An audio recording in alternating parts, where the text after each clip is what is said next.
Hello, and welcome back to Talking Banks. I'm Joe Fenech, Chief Investment Officer at GenOpp Capital Management.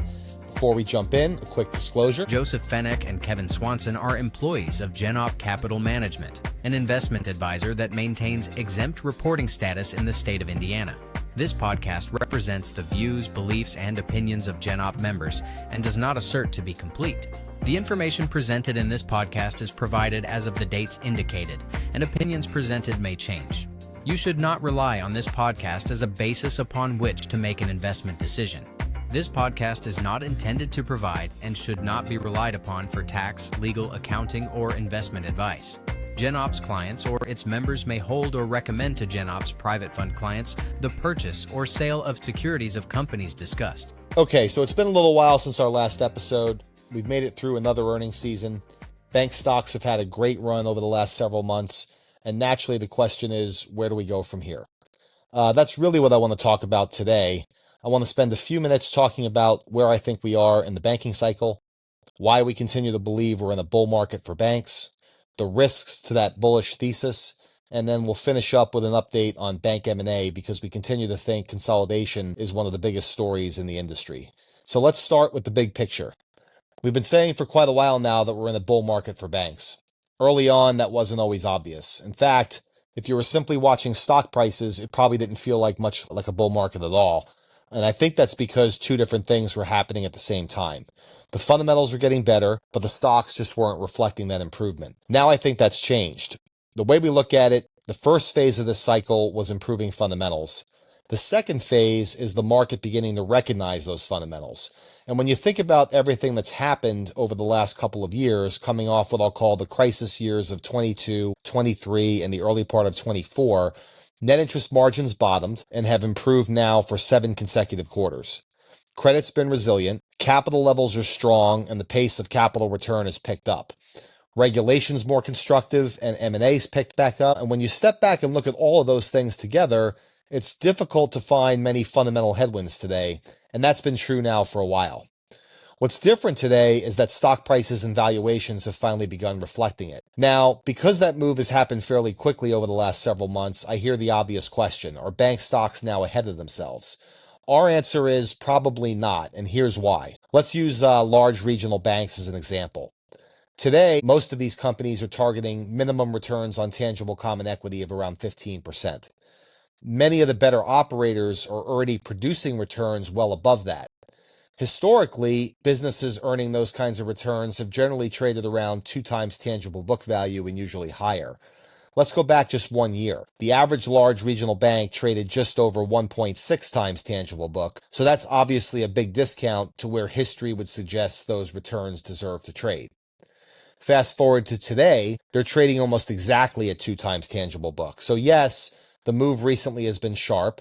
Some of the chart moves definitely look pretty dramatic. Could stocks pause here for a bit after a move like that? Absolutely. Things really move in a straight line, as we know, but that's a very different question from whether the move itself has been justified. Our view is that it has been justified. This isn't just a situation where investors are paying higher multiples for the same businesses. It's the market gradually recognizing businesses that have been performing much better than investors were giving them credit for.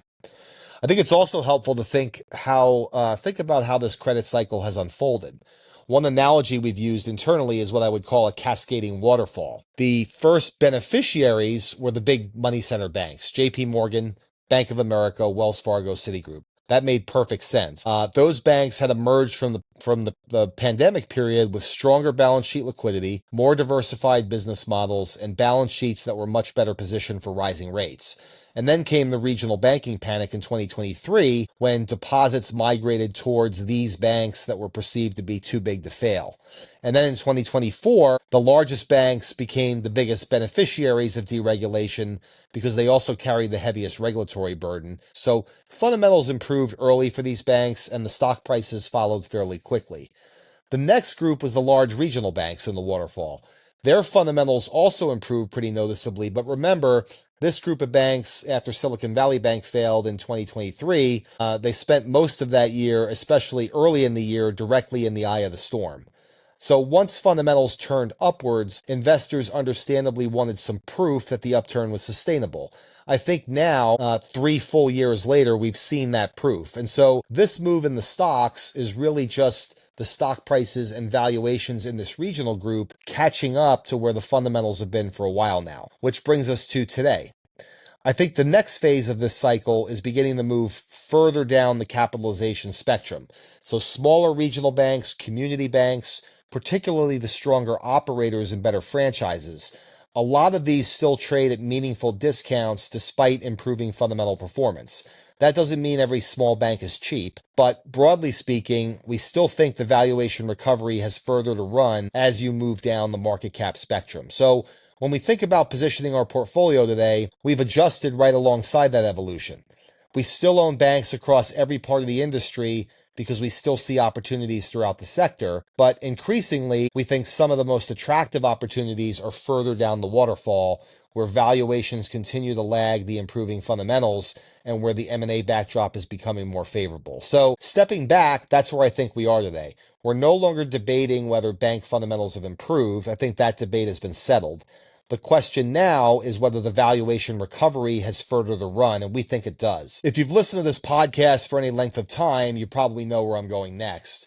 We've spent a lot of time talking about system liquidity, the Fed's balance sheet, quantitative easing, quantitative tightening, and what people sometimes refer to as the plumbing of the financial system. I realize it's not always the most exciting topic, but the reason we keep coming back to it is pretty simple. I don't think you could fully understand risk assets today without understanding liquidity. 25 years ago, you could.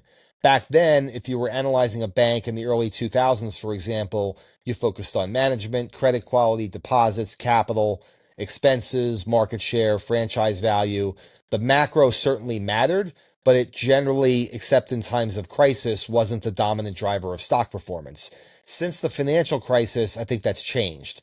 So today, you still have to do all that bottom-up work I mentioned earlier, but you also have to understand the macro backdrop because we've seen time and time again that changes in system liquidity can overwhelm even very good fundamentals for extended periods of time. I think the last several years provide another good example. So quantitative tightening officially began in June of 2022 and continued until December 2025, so almost exactly 3.5 years. During that period, the regional bank ETF, the KRE, went from about 64 to about 65, so essentially flat over a 3.5 year period. Now, compare that with the broader market.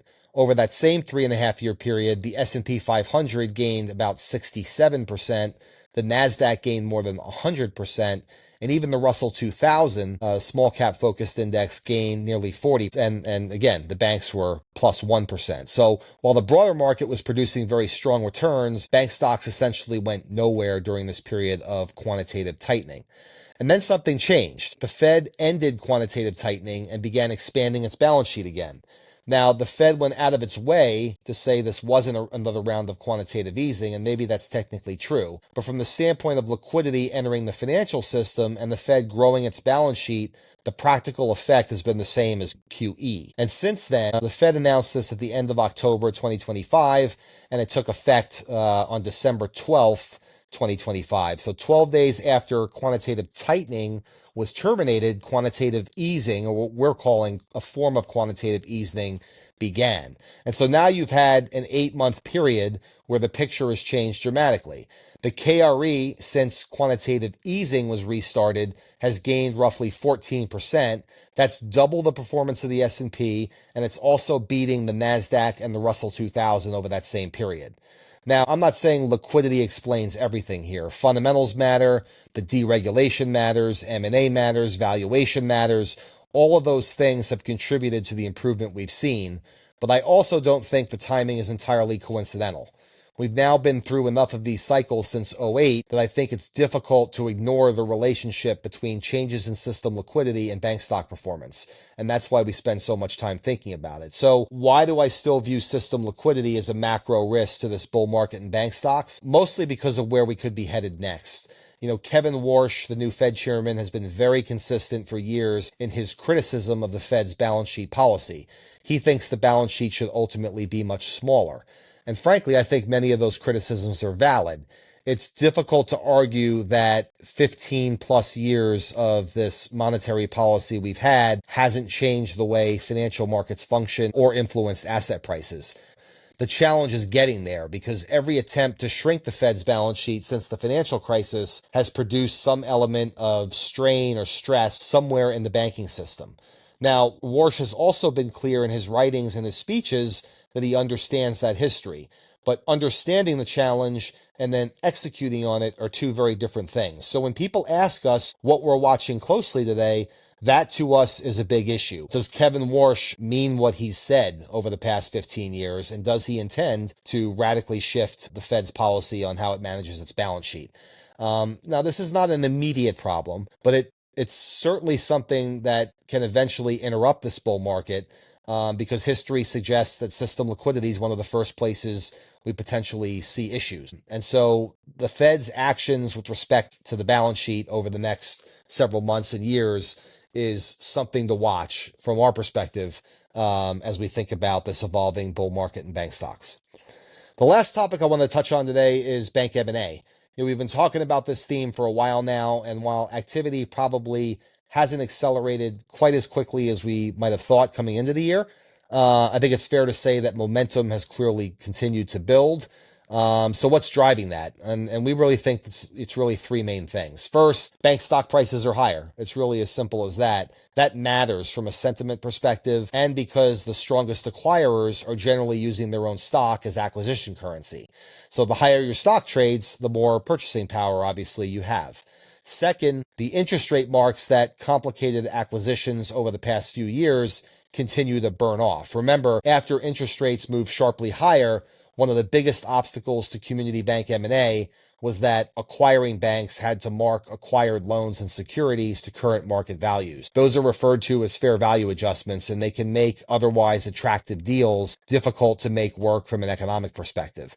That issue has not disappeared, but it's becoming less severe with each passing quarter as those assets mature and portfolios gradually reprice to today's higher rate environment. That process will continue in the bank sector's favor over the next few years. The third tailwind is deregulation. Deals are easier to get approved today than they were just a few years ago. In fact, we're now seeing some banks announce or actively prepare for their next deal before the prior one's even been closed. That would have been unheard of as recently as just a few years ago and for most of the past nearly 20 years. So that tells you management teams have a lot more confidence in the approval process than they did not so long ago. So taken all together, I think it's fair to say we're fast approaching a true M&A cycle.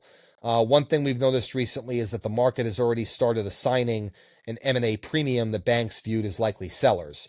There's now a fairly large group of high-quality franchises in attractive markets that all seem to trade within a remarkably narrow valuation range, and we don't think that's a coincidence.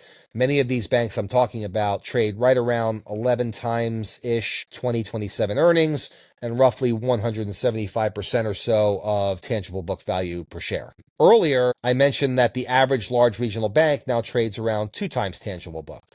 We've also started seeing many of the strongest franchises in recent transactions command a valuation multiple in that sort of 2 times tangible book neighborhood.